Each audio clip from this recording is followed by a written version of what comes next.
Bab 3253. Tidak terima, ayo tantang. Tidak bisa dipungkiri, dia sangat tidak suka pada Mileye. Dia sudah tidak suka sejak pertama kali bertemu. Dia paling benci dengan orang-orang seperti ini. Sementara wanita hitam terus membaca tanpa memperhatikan wanita berpakaian putih. Wanita berpakaian putih hendak berbicara sesuatu, tapi wanita hitam mendadak berbicara, "Kembalikan uang itu padanya." Wanita berpakaian putih melihat dingin ke arah wanita hitam, "Kalian semua pengecut." Setelah berbicara demikian, dia berbalik dan pergi. Wanita hitam mengerutkan kening dengan kesal.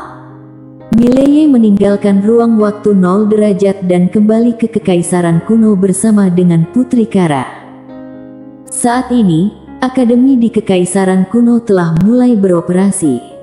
Di dalam istana, Mileye melihat wanita di depannya dan mengembangkan bibir dengan gembira. "Tidak disangka kamu datang begitu cepat." Wanita itu adalah Sonia, yang sekarang menjadi kepala paviliun Xianbao. Sonia tersenyum tipis, "Tuan Muda Ye." Mileye berbicara, "Buatlah formasi teleportasi." Sonia bertanya, "Apakah menuju alam semesta Guanxuan ke kekaisaran kuno?" Mileye menganggukkan kepala. Sonia dengan serius berbicara, "Terlalu jauh, biayanya akan sangat besar." Mileye bertanya, "Apakah ada kesulitan?" Sonia menjawab dengan tegas, "Aku akan menangani itu." Mileye mengembangkan bibir dengan gembira, "Baiklah." Sonia memberi hormat kecil kepada Mileye dan kemudian pergi. Pada saat itu, Anyo muncul di depan Mileye, "Tuan Muda Ye." Mileye menganggukkan kepala, "Alam semesta Guanxuan ini sangat besar, kamu dapat mengembangkan orang-orang kamu sendiri di sini." Anyo dengan hormat menjawab, "Aku mengerti." Mileye melanjutkan, "Apakah ada kesulitan?" Anyo menggeleng, "Tidak ada masalah sama sekali." Mileye mengembangkan bibir dengan gembira, "Baiklah." Anyo memberikan hormat dan kemudian mundur. Pada saat itu, seorang wanita masuk dan orang tersebut adalah Hanili. Hanili mengembangkan bibir dengan gembira, "Aku sudah bertemu dengan Putri Kara. Dia orang yang sangat hebat."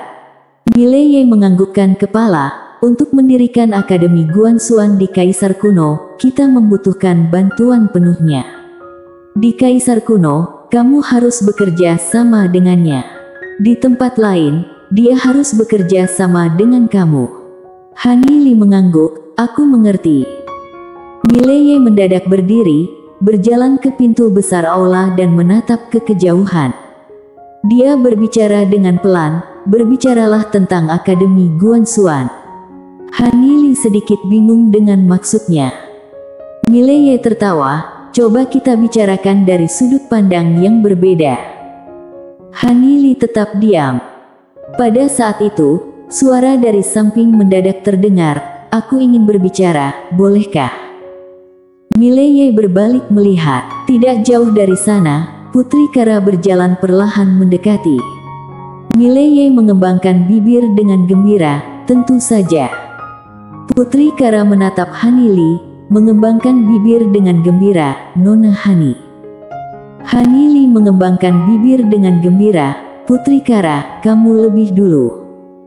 Putri Kara mengangguk, "Dari perspektif luar, saat ini Akademi Guanxuan tanpa ragu merupakan kekuatan terbesar di dunia ilusi.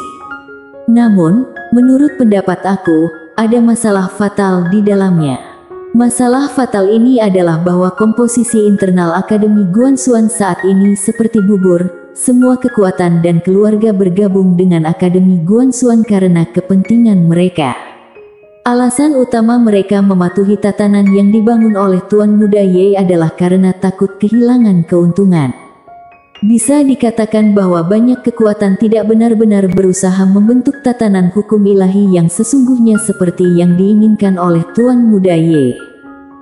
Mileye mengatakan dengan serius, "Lanjutkan." Putri Kara melihat Mileye, "Akademi Guanxuan, dari atas ke bawah, saat ini hanya sedikit orang yang memiliki pemikiran yang sejalan dengan Tuan Muda Ye. Yang lainnya, sejauh ini, semuanya hanya memanfaatkan Akademi Guanxuan. Mileye tetap diam. Han Yili melirik Putri Kara tapi tidak berkomentar. Putri Kara melanjutkan, solusi terbaik adalah menghancurkan semua keluarga dan kekuatan di dalam Akademi Guanxuan, sehingga tidak ada lagi persaingan faksi di dalam akademi. Tentu saja, ini akan membuat kita menjadi orang jahat. Han Yili mengangguk, kami sebelumnya juga menyebutkan ini. Dekan mengusulkan agar dekan berikutnya menjadi orang jahat untuk melakukan ini. Putri Kara melihat Mileye dan Mileye mengangguk. Putri Kara mengangguk perlahan, lalu berbicara dengan lembut, memang, menjadi orang jahat ini tidak mudah dilakukan. Mileye tertawa, untuk saat ini, kita hanya dapat mengendalikan keluarga dan kekuatan ini dari berbagai sisi. Putri Kara setelah sejenak diam, berbicara, namun, masih ada satu masalah lagi, yaitu pemikiran. Mileye mengernyitkan dahi, pemikiran. Putri Kara mengangguk, kita perlu menyatukan pemikiran, membuat semua orang memiliki tujuan yang sama untuk membangun kembali ketertiban. Saat ini, sebagian besar orang di akademi hanya mengikuti kamu secara pasif, bukan dengan sungguh-sungguh. Selama kamu di sini, kamu dapat menekan semuanya, tetapi jika kamu tidak ada, akademi akan menghadapi masalah besar. Manusia cenderung egois dan itu tidak dapat dibatasi hanya dengan teknik Guanxuan. Mileye bertanya, apakah kamu punya solusi untuk ini? Putri Kara menjawab, jika kamu tidak ingin menghancurkan semua keluarga dan kekuatan, maka satu-satunya pilihan adalah mengendalikan mereka. Mileye berbicara, jika aku sekarang ingin menghancurkan kekaisaran kuno, membuat kamu semua meninggalkan identitas kekaisaran kuno dan sepenuhnya menyatu dengan akademi, bagaimana pendapat kamu?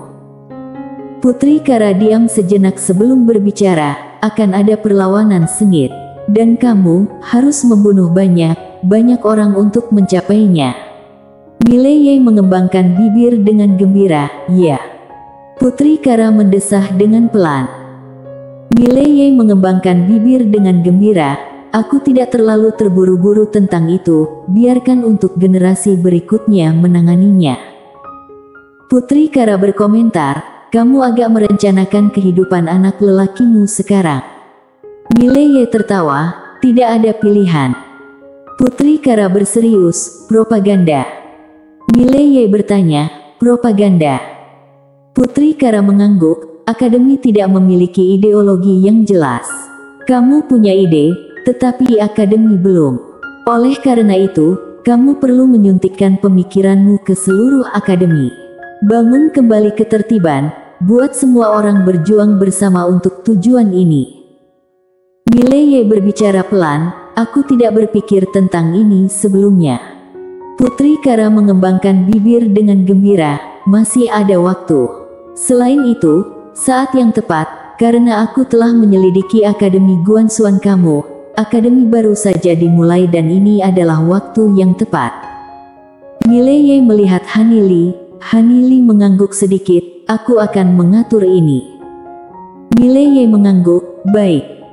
Putri Kara berbicara lagi, kekuatan yang kamu kembangkan adalah kekuatan keyakinan atau bisa dikatakan, kamu sedang membangun tatanan. Oleh karena itu, sebuah ketertiban yang stabil sangat penting dan ketertiban ini perlu diakui oleh semua makhluk spiritual di seluruh alam semesta. Namun, mencapai hal ini bukan semudah mendirikan sebuah akademi dan mengajarkan murid-murid. Seperti sekarang, meskipun kekaisaran kuno memiliki Akademi Guanxuan, miliaran makhluk spiritual di domain kuno tidak tahu siapa dirimu. Bagi mereka, kamu adalah orang asing dan keputusan mereka untuk bergabung dengan Akademi Guanxuan hanyalah karena manfaat yang ditawarkan oleh akademi tersebut, bukan karena mereka ingin bersama-sama denganmu untuk membangun ketertiban yang baru. Sambil berbicara demikian, dia memberi jeda sejenak, lalu melanjutkan, aku sudah menghitungnya untukmu. Jika semua makhluk spiritual yang berada di bawah pemerintahanmu benar-benar memiliki kekuatan kepercayaan yang tulus, kekuatan kepercayaanmu setidaknya bisa menjadi kuat puluhan juta kali lipat. Artinya, kekuatan kepercayaan yang kamu miliki saat ini hanyalah sebagian kecil dari apa yang seharusnya kamu miliki, sekitar 1 dari puluhan juta. Mileye tetap diam. Putri Kara melanjutkan, oleh karena itu, yang harus kita lakukan sekarang adalah menyatukan pemikiran di Akademi Guanxuan, membuat semua orang memahami niatmu dan memastikan mereka dengan senang hati bergabung denganmu dalam membangun kembali ketertiban ini. Dia berhenti sejenak, kemudian berbicara, mari kita mulai dari Kekaisaran Kuno. Mileye melihat Putri Kara, dan Putri Kara mengembangkan bibir dengan gembira ringan. Dengan situasi saat ini, sistem Akademi Guanxuan jauh melampaui Kekaisaran Kuno dan juga lebih adil terhadap rakyat. Jika kamu menerapkan teknik Guanxuan di sini, banyak orang di Kekaisaran Kuno, selain keluarga kerajaan kami, pasti akan mengikuti. Karena hukum asli kami adalah supremasi kekaisaran di atas aristokrat, tidak ramah terhadap mereka di bawah. Sementara teknik Guanxuan dan sistem baru kamu lebih ramah terhadap mereka di bawah. Aku yakin banyak orang akan bersedia mengikuti kamu. Mileye dengan suara berat, lalu, keluarga bangsawanmu. Putri Kara mengembangkan bibir dengan gembira, jangan khawatir, aku bisa mengatasi itu. Hanili melemparkan pandangan ke Putri Kara, matanya memancarkan ekspresi yang rumit. Ini berarti mengorbankan kepentingan Kekaisaran Kuno dan keluarganya sendiri untuk mendukung ketertiban baru yang diinginkan oleh Mileye. Sangat berani. Mileye menggeleng sambil mengembangkan bibir dengan gembira, Putri Kara. Putri Kara tertawa, aku tidak sehebat itu. Sekarang aku menyerahkan kepentingan Kekaisaran, tetapi secara pribadi, aku bisa mendapatkan lebih banyak keuntungan dari Tuan Muda Ye ini. Selama aku tetap hidup dengan baik, keluarga aku akan terus berkembang. Selain itu, pengorbanan keluarga kerajaan Kekaisaran Kuno hari ini, aku yakin Tuan Muda Ye akan mengingatnya. Mileye mengangguk, aku pasti akan mengingat ini. Putri Kara tersenyum ringan, itulah yang diinginkannya. Pernyataan ini dapat menjaga keamanan Kekaisaran Kuno selama beberapa generasi ke depan. Tentu saja, asalkan tidak ada pewaris baru yang nakal di masa depan. Dengan kata lain, selama suku liar Kekaisaran Kuno tidak memberontak, semuanya akan tetap aman. Dan ide sederhananya adalah setelah mengalami ruang waktu 0 derajat, dia berharap bahwa dirinya dan suku liar Kekaisaran Kuno dapat memiliki aspirasi yang lebih tinggi, yaitu memasuki alam asli. Putri Kara melanjutkan, ada satu hal lagi, yaitu berbagai dimensi waktu. Mileye mengerutkan kening, apa maksudmu? Putri Kara berbicara dengan serius, dari yang aku tahu, setiap dimensi waktu dikelola oleh orang-orang dari sekte Taoisme dan saat ini, semesta kita terkait erat dengan berbagai dimensi waktu tersebut. Oleh karena itu, kita harus mendapatkan hak pengelolaan untuk setiap dimensi waktu. Mileye tetap diam. Putri Kara menatap Mileye, kamu harus mendapatkan kendali atas dimensi-dimensi ini. Jika tidak, dimensi-dimensi ini akan mendominasi dimensi kita sekarang. Begitu kamu tidak berada di sini, para penguasa kuat dari dimensi-dimensi ini akan menjadi ancaman besar bagi dimensi kita sekarang. Selain itu, untuk saat ini, kamu tidak boleh pergi ke alam ilusi asli, karena ada terlalu banyak ancaman terhadap keteraturan dimensi sekarang. Jadi, sebelum pergi ke alam ilusi asli, kamu harus melewati 3 tahap. Pertama, persatukan pemikiran Akademi Guanxuan dan bangun ketertiban baru. Kedua, satukan semua dimensi di bawah alam ilusi asli dan bentuk ketertiban khusus di dalamnya, yang juga harus di bawah ketertiban baru kamu. Ketiga, selesaikan semua kekuatan atau keluarga yang tidak ingin bergabung dengan Akademi Guanxuan dan capai persatuan besar di seluruh alam semesta. Penyatuan besar. Han Li menyuarakan, kami berharap beberapa kekuatan dapat bergabung dengan sukarela. Putri Kara menggelengkan kepala, tidak bisa. Di seluruh alam semesta ini, setiap kekuatan, setiap keluarga, harus bergabung dengan Akademi Guanxuan. Mengikuti itu, dia melihat ke Mileye, menguasai seluruh alam semesta membutuhkan kepemimpinan yang tidak bisa bersifat belas kasihan, tidak bisa ragu-ragu dan tidak bisa bimbang. Tidak boleh ada keraguan dalam keputusan. Singkatnya, yang mau bergabung harus bergabung, yang tidak mau juga harus bergabung. Seluruh alam semesta, setiap tempat yang dihuni oleh makhluk spiritual, harus tunduk pada pemerintahan Akademi Guanxuan. Tidak setuju, mari adu kekuatan. Han Li bersambung.